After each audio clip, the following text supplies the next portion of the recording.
Does having facial hair make you more susceptible to the coronavirus? And does wearing a face shield alone give you enough protection? WBZ's Dr. Mallika Marshall joins us now to answer some of your coronavirus questions.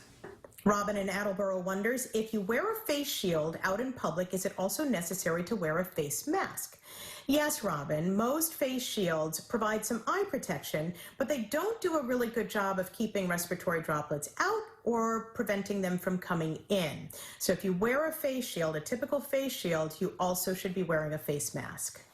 Our next question comes from JB, who writes, has there been any research done on non-shaven men versus clean-shaven men? All that hair around the nose and mouth could be a magnet for the virus.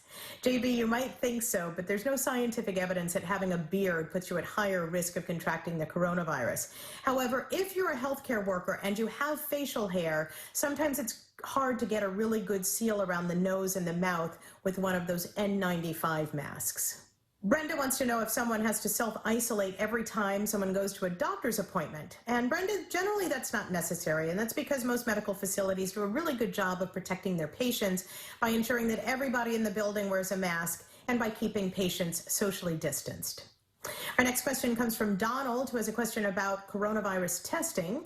Does one have to take the cotton swab up the nose, or can a blood test be given?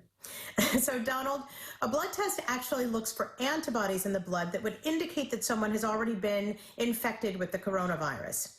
If you want to find out if you're currently infected with the virus, you need to have a swab of the nose, although soon we're hoping to have a test that simply looks at saliva and doesn't require any swabbing at all.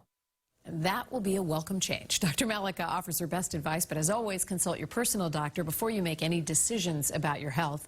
If you have a question, though, for Dr. Mallika, there are 3 ways you can reach her. First, by email, drmallika@cbs.com. You can also reach out to her on Twitter @Mallika Marshall or Facebook Messenger, Dr. Mallika Marshall.